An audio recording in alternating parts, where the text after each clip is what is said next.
بسم الله الرحمن الرحيم كلنتي wanaagsan qiyaarta nala socota meel kasta oo dunida ka joogtaan yaa run sheegaya ma Trump mase dawladda Iran labadan dawladood hadallada ka soo baxaya saaka aad baa loola yaaban yahay ninkii Trump waxa uu taagan yahay dawladda la yiraahdo Iran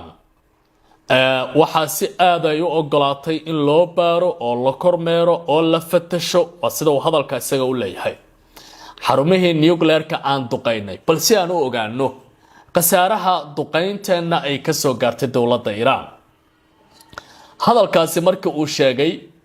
waxa jawaab degdeg ah bixiyay wasaaradda amuuraha dibadda ee wadanka Iran ninka la yiraahdo Ismaaciil Baqaa'i ayaa shir jaraa'id oo toddobaadla ah qabtay waxa uu yiri odaga Trump la yiraahdo ha iska hilmaamo in horta nuclear-ka wadanka Iran baaritaan lagu sameeyo oo la fatashi doono arrimaha lacagaha naga xiriirana hadii la soo diro inaga maamulanayna waxaan rabnaan ku iibsanaynaa ayuu yiri oo dal madax banaan ayaan nahay Trumpna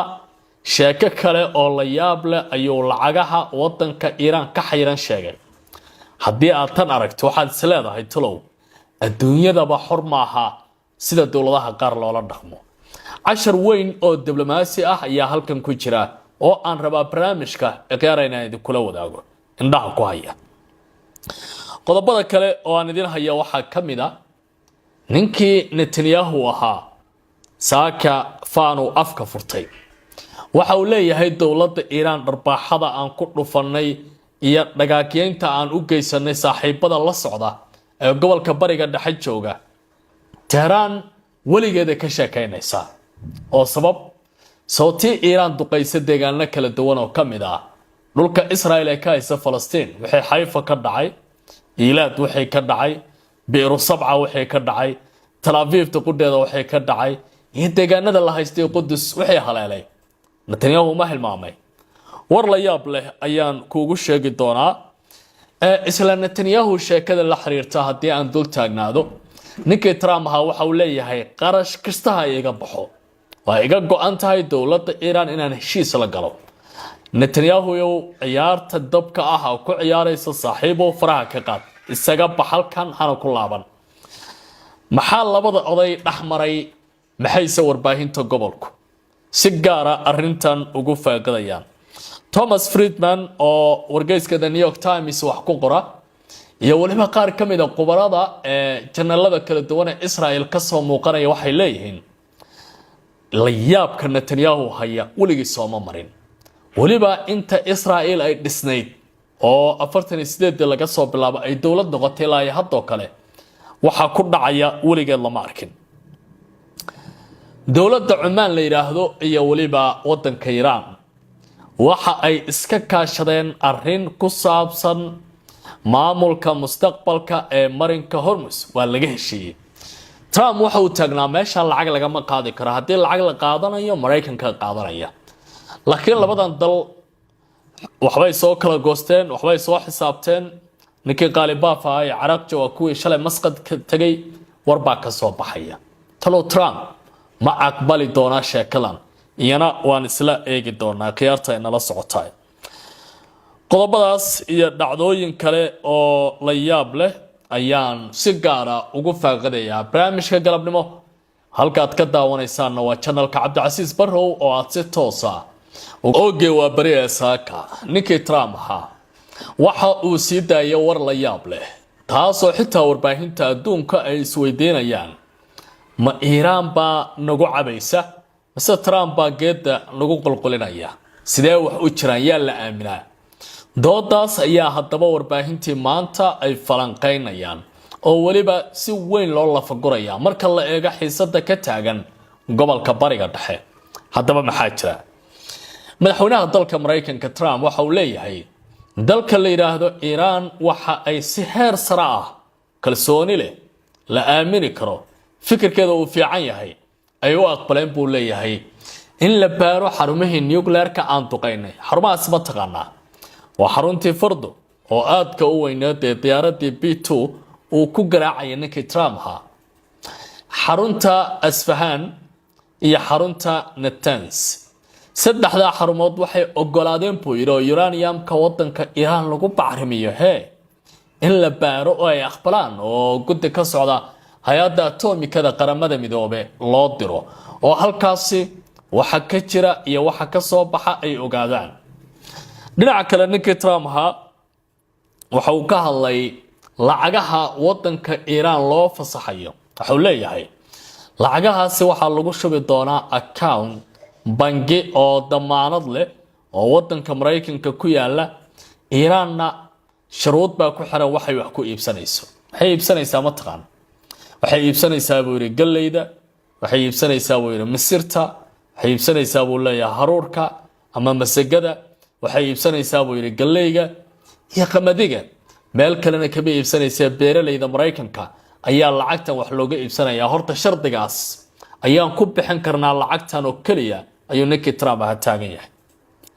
warba waa ka dambeeya Iran baa ka jawaabi doonta, laakiin hadalka Trump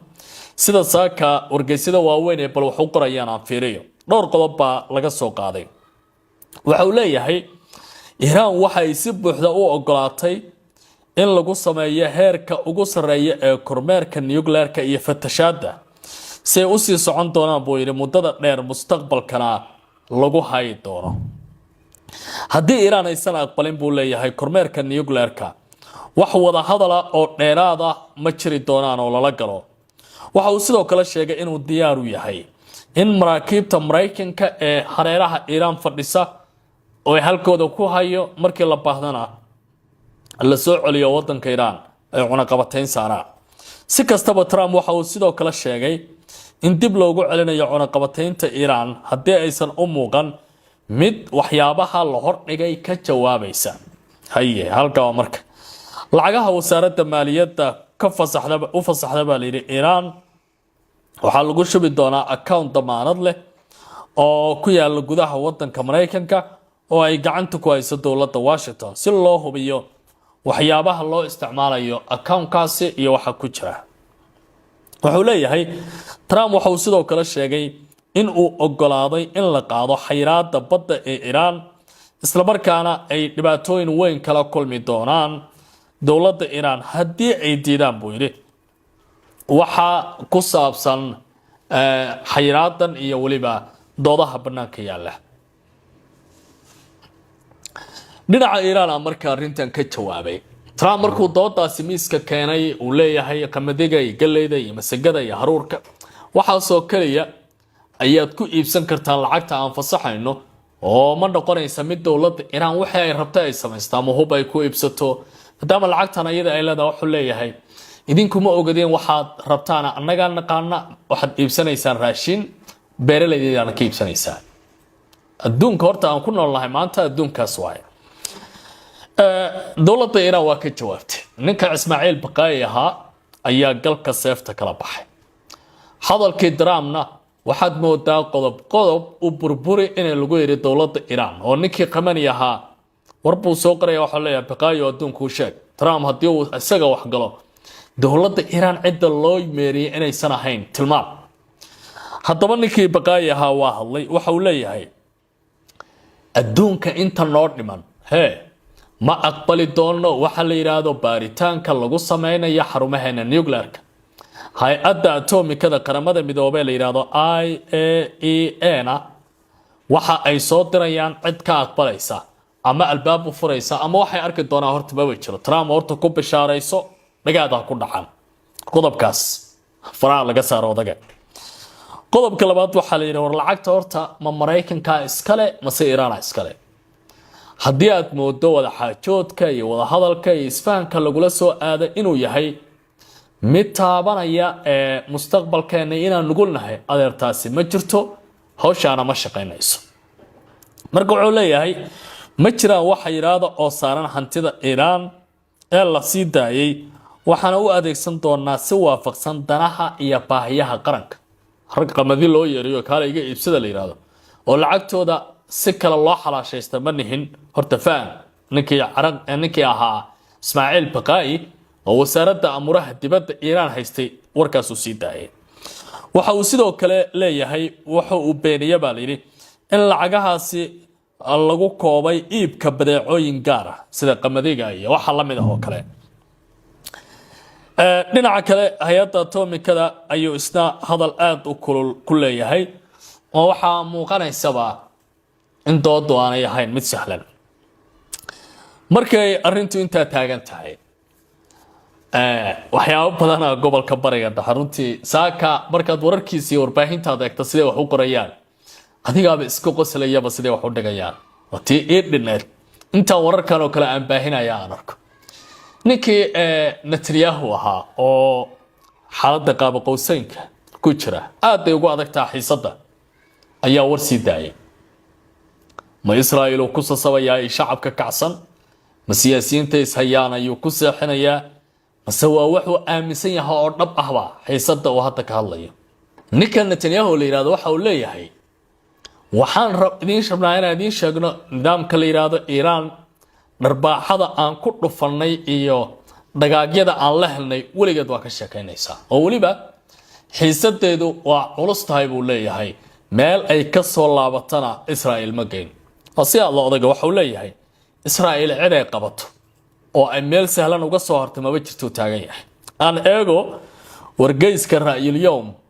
oo sheekadan isaga si gaar ah u lafaguraya wuxuu leeyahay ra'iisul wasaaraha Israa'iil Benjamin Netanyahu ayaa sheegay in Israa'iil ay sii wado howlgalkeeda militariga ee ka dhanka ah Iiraan iyo kooxaha taageera ee gobolka bariga dhexe waxa uu leeyahay waxaan si weyn u qadarinaynaa taageerada saaxiibkan Mareykanka ama saaxiibada iyaga ee Mareykanka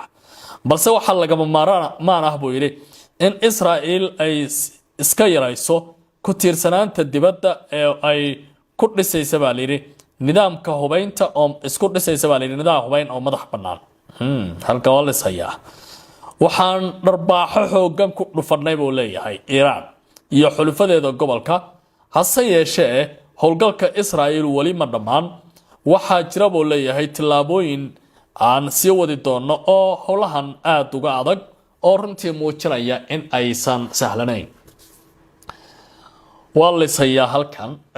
nuxurka war saxaafadeedkan ku jira Netanyahu ka soo baxay waxa uu leeyahay Mareykanka saaxiib ah tahay waan ku qadarinaynaa adan u fahansanahay waxaad noo gashay laakiin waxaan baranay iyo waxaadna baday ayaan isku dhignayn waxaadna baday inaan ka maarmin laakiin waxaan baranay inaan isku tashano ninka Netanyahu ayaa sida taagan oo aad og tahay Mareykanka waxay u galeen iyo waxa ay maalin walba dhaxal siiyaan laakiin nimankii qaliijka ahaa ee carabtu iyagu waxay leeyihiin waxba ma baran ba ilaa hadda ninkii Trump ahaa waa saaxiibkan iyo dawladdan la yiraahdo Mareykanka waa la shaqaysanayna isla wararka Mareykanka iyo Israa'iil ka imaanaya haddii aan sii eego wararka waxa ay tilmaamayaan ka soo baxaya wargeysyada waaweyn haddii ay noqon lahayd The New York Times iyo qaar kamida wargeysyada Israa'iil ka soo baxada Haaretz uu kamid yahay iyo kuwa kaleba waxay leeyihiin ninka Trump ahaa waxa ka go'an qarash kasta iyo qiimo kastaba ha ku kacay in nidaamka Israa'iil uu faracida ku qabto isla markaana Mareykanka iyo Iiraan ay gaaraan heshiiska ma dambaysa haddii kale dagaalka dhiig baxa ah iyo xiisadda sii kordhaysa waxay noqonaysaa mid mustaqbalka noloshiisa Mareykanka taabanaysa qaar kamid ah aqoon-yahanada waaweyn ee wargeysyada falanqeeya waxay leeyihiin Trump xitaa waxa uu u muuqanayaa nin waagi baryaba ay wax u kordhayaan nin hawtulhamag isaga tuuri kara meel kasta maaha waa nin yaqaan qiimaha dhaqaalaha baxaya maadaama uu dhaqaale fara badan uu dagaalka ku bixiyay sidaas darteed isaga Israa'iil waa ishayaan balan eego wargeysyada The Haaretz qaybo kamid ah warbaahinta Israa'iil iyo wargeyska The New York Times waxa ay qorayaan waxa la leeyahay ila sare oo amniga iyo siyaasadda Israa'iil ayaa sheegay in madaxweynaha dalka Mareykanka Donald Trump uu si xooga ugu dadaalayo heshiiska nabadeed uu la galo wadanka Iiraan isla markaana uu ka hortagayo ra'iisul wasaaraha Israa'iil Benjamin Netanyahu in uu ogaado tillaabooyin military oo qalqal gelin karaya heshiiska nabadda ee gobolka bariga dhexe sida uu qoray wargeyska sida uu qoray baa la yiri falanqeyn gaar ah oo arrimaha militariga ku saabsan oo wargeyska The Haaretz ee Israa'iil sameeyay wuxuu leeyahay inkastoo wasiirka Katz iyo waliba Netanyahu ay si joogto ah u sheegaan in Israel ay xor u tahay in ay weerar ka fuliso Lebanon haddana Mareykanka ay ku guuleystay in uu qasbo baa la yiri Israel inay xabad joojin qasaba ku dhaqaaqaan waliba saaka qaybo kamid ah Lebanon dhimashay dhaawaca ka dhacay oo ciidamada Israel waxbay geysteen haddana waxbay isku qarinayaan waxay leeyihiin warbaahintooda ninkan Katz la yiraahdo iyo Netanyahu inkastoo ay leeyihiin waxbaan samayn karnaa oo talaabaan qaadi karnaa haddana dabar baa ku xiran ciidamadii oo ciidamada la sii daayo sidaas warbaahintoodu qoraysaa warbixintu waxay intaas ku dartay in Netanyahu uu rajaynayo in xaaladda gobolku ay dib u dhigto hirgelinta heshiiska lala galay Iran halka Trumpna uu muujinayo in uu siinayo nabadda fursad aad u weyn qoraaga caanka ah ee Thomas Friedman oo ka tirsan wargeyska The New York Times ayaa arrintan sida wax ka qoraya qoraagu waxa uu ku tilmaamayaa Trump inuu ka hormariyo danihiisa siyaasadda kuwa Israel iyo dalalka Khaliijka Friedman waxa uu leeyahay waxa uu tilmaamay Trump in uu ku baaqay in dagaalka si daba dheeraada uu sare u qaadi karayo qiimaha maciishada nolosha shidaalka iyo waliba dhaqaalaha dawladaha qaarkood Trump waxa uu ku booriyay baa la yiri danihiisa siyaasadda wuxuu doorbiday danihiisa siyaasadda iyo kuwa qoyskiisa taageerada Israel waxana uu tilmaamay Trump in uu markasta ka tanaasulay mabda'a ku saabsan baa la yiri uu hore u sheegay ee wajahayay in uu danihiisa gaarka ah ee tan qaranka uu kala hormarin doono falanqaynta Israel marka aan fiiriyo sida ay wax u dhigayaan falanqeeye ka tirsan janalka 12aad ee Israel ayaa sheegay in dhibaatooyinka waaweyn ee Israel ay ka dhasheen kibirka siyaasadeed iyo waliba mid military oo nidaamkaasi uu iswajahsiiyay waxana uu xusay in weerarka 7 Oktoobar ee kooxda wax iska caabinta Falastiiniga ay qaadeen ay dirayeen digniin xoogan oo ku saabsan sida gobolku uu wax u wado qoraagu waxa uu sidoo kale leeyahay hoggaanka Israel waxa uu si fudud u dheelsaday awoodda kooxaha Falastiiniyiinta isagoo ku tilmaamay dagaalyahanadooda dad kaba jilicsan wata kuwaasi oo xitaa aan lahayn baabuur iyo waliba howlgal ay samayn karaan fikirkaasi kibirka ah ayaa hoos u dhiga baa la yiri awoodda siyaasadda ee Israel waxana uu gobolku dhaxal siiyay in ay dawlado fara badan ogaadaan jilicsanaanta nidaamka Israel sidaas darteedna feejignaanta nidaamkaasi laga qaba hadda meesha ay ka baxayso qoraagan Israailiga waxa uu sidoo kale leeyahay hadda Trump iyo madaxweyne ku-xigeenka Pence waxay xusuusan yihiin in Israel ay si weyn ugu tiirsan tahay Mareykanka isagoo hadlaya waxa uu yiri Trump iyo Pence waxa ay si dadban noogu sheegeen in deegaanadeena aan annaga gacanta ku hayn waxana ay xasuusiyeen hubka aan ku dagaalano nidaamyada difaaca iyo maalgelinta ciidankeena in ay ka timi cashur bixiyaasha Mareykanka sida daraadeed maba jirtaba qaab loola goosgoosan karo nimankan isagoo si hadlaya waxa wadalkiisa ku gabagabeeyay faragelinta Mareykanka ee dib loogu soo celin karo Israel waa in ay noqotaa mid la dheelitirayo si isbedelada hadda taagan ay meesha uga qaadaan baa la yiri xiisadan sii xumaanaysa ee gobolka iyo waliba isbedelada oo hadda meel sare gaaraya waayahay dawladda Iran waxaan rabaa inaan dib ugu laabto warar ka soo baxaya ee warbaahinta gobolka iyo waliba Oman oo Mareykanka dhunta kala goysay caradartii kadib markii ay tallaabo qaadeen danaha qaranka saaxiib kasta oo leedahay lagama talaasado waxa la leeyahay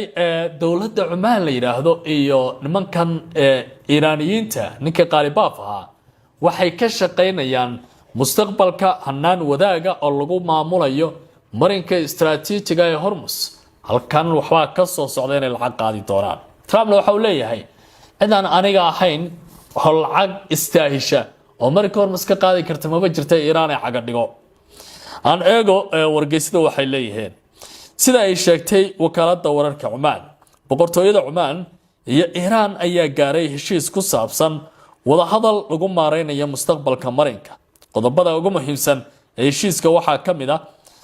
labada dal waxay isku raaceen in si dhaqso ah